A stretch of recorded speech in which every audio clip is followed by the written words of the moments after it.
रावण। दुनिया में इस नाम का दूसरा कोई व्यक्ति नहीं है। राम तो बहुत मिल जाएंगे, लेकिन रावण नहीं। रावण तो सिर्फ रावण है। राजाधिराज लंकाधिपति महाराज रावण को दशानन भी कहते हैं। कहते हैं कि रावण लंका का तमिल राजा था। सभी ग्रंथों को छोड़कर वाल्मीकि द्वारा लिखित रामायण महाकाव्य में रावण का सबसे प्रामाणिक इतिहास मिलता है। रावण एक कुशल राजनीतिज्ञ, सेनापति और वास्तुकला का मर्मज्ञ होने के साथ साथ तत्वज्ञानी तथा बहुविद्याओं का जानकार था। उसे मायावी इसलिए कहा जाता था कि वह इंद्रजाल, तंत्र, सम्मोहन और तरह तरह के जादू जानता था। उसके पास एक ऐसा विमान था जो अन्य किसी के पास नहीं था। इस सभी के कारण सभी उससे भयभीत रहते थे। जैन शास्त्रों में रावण को प्रतिनारायण माना गया है। जैन धर्म के 64 शलाका पुरुषों में रावण की गिनती की जाती है। जैन पुराणों अनुसार महापंडित रावण आगामी 24वीं में तीर्थंकर की सूची में भगवान महावीर की तरह 24वें तीर्थंकर के रूप में मान्य होंगे। इसीलिए कुछ प्रसिद्ध प्राचीन जैन तीर्थ स्थलों पर उनकी मूर्तियां भी प्रतिष्ठित हैं।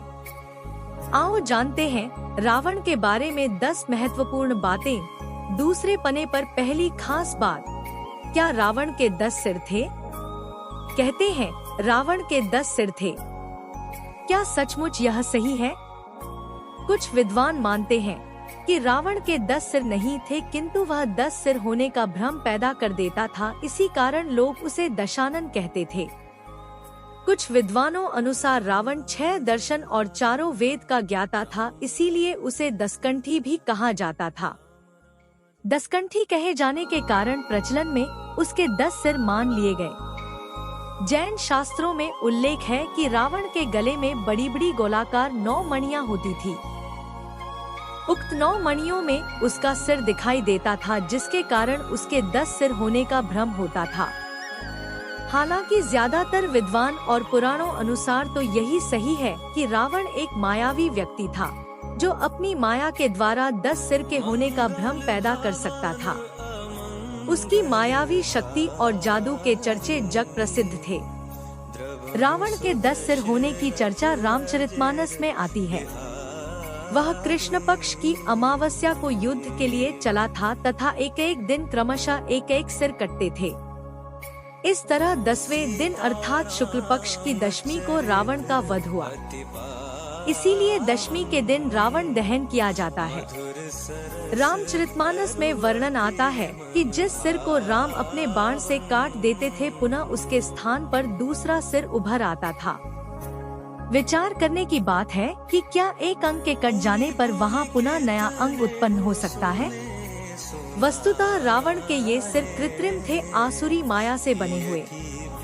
मारीच का चांदी के बिंदुओं से युक्त स्वर्ण मृग बन जाना, रावण का सीता के समक्ष राम का कटा हुआ सिर रखना आदि से सिद्ध होता है कि राक्षस मायावी थे। वे अनेक प्रकार के इंद्रजाल, जादू जानते थे। तो रावण के 10 सिर और 20 हाथों को भी मायावी या कृत्रिम माना जा सकता है। तीसरे पन्ने पर दूसरी खास जानकारी, नाभि में जीवन। ऐसी मान्यता है कि रावण ने अमृतत्व प्राप्ति के उद्देश्य से भगवान ब्रह्मा की घोर तपस्या कर वरदान मांगा, लेकिन ब्रह्मा ने उसके इस वरदान को न मानते हुए कहा कि तुम्हारा जीवन नाभि में स्थित रहेगा। रावण की अजर-अमर रहने की इच्छा रह ही गई।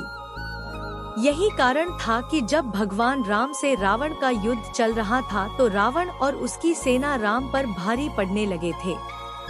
ऐसे में विभीषण ने राम को यह राज बताया कि रावण का जीवन उसकी नाभि में है, नाभि में ही अमृत है। तब राम ने रावण की नाभि में तीर मारा और रावण मारा गया। चौथे पन्ने पर तीसरी खास जानकारी, रावण का परिवार। रावण ब्राह्मण पिता और राक्षस माता का पुत्र था। वाल्मीकि रामायण के अनुसार रावण पुलस्त्य मुनि का पोता था, अर्थात उनके पुत्र विश्वश्रवा का पुत्र था। विश्वश्रवा की वरवर्णिनी और कैकसी नामक 2 पत्नियां थी।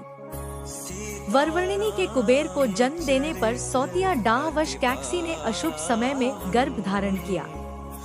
इसी कारण से उसके गर्भ से रावण तथा कुंभकर्ण जैसे क्रूर स्वभाव वाले भयंकर राक्षस उत्पन्न हुए।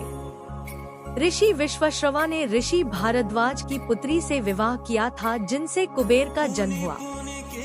विश्वाश्रवा की दूसरी पत्नी कैकसी से रावण, कुंभकर्ण, विभीषण और शूर्पणखा पैदा हुई थी।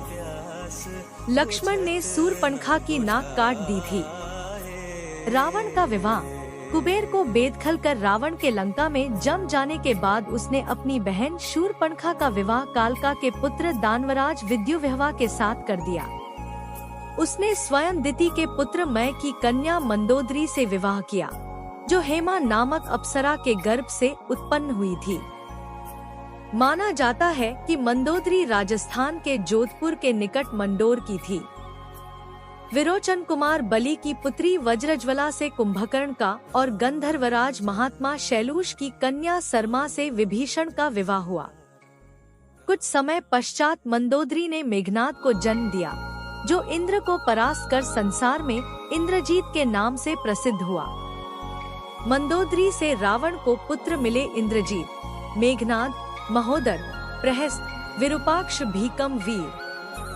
ऐसा माना जाता है कि राम रावण के युद्ध एकमात्र विभीषण को छोड़कर उसके पूरे कुल का नाश हो गया था। 5वें पन्ने पर चौथी खास जानकारी। रावण का राज्य विस्तार। रावण ने सुंबा और बालीद्वीप को जीतकर अपने शासन का विस्तार करते हुए अंगद्वीप, मल्यद्वीप, वराहद्वीप, शंखद्वीप, कुशद्वीप, यवद्वीप और आंध्रालय पर विजय प्राप्त की थी। इसके बाद रावण ने लंका को अपना लक्ष्य बनाया। लंका पर कुबेर का राज्य था। आज के युग अनुसार रावण का राज्य विस्तार इंडोनेशिया, मलेशिया, बर्मा, दक्षिण भारत के कुछ राज्य और श्रीलंका पर रावण का राज था। दरअसल माली, सुमाली और माल्यवान नामक 3 दैत्यों द्वारा त्रिकुट सुबेल पर्वत पर बसाई लंकापुरी को देवों और यक्षों ने जीतकर कुबेर को लंकापति बना दिया था। रावण की माता कैकसी सुमाली की पुत्री थी। अपने नाना के उकसाने पर रावण ने अपनी सौतेली माता इलविल्ला के पुत्र कुबेर से युद्ध की ठानी, परंतु पिता ने लंका रावण को दिलासा दी तथा कुबेर को कैलाश पर्वत के आसपास के त्रिविष्टप, तिब्बत क्षेत्र में रहने के लिए कह दिया। इसी तारतम्य में रावण ने कुबेर का पुष्पक विमान भी छीन लिया।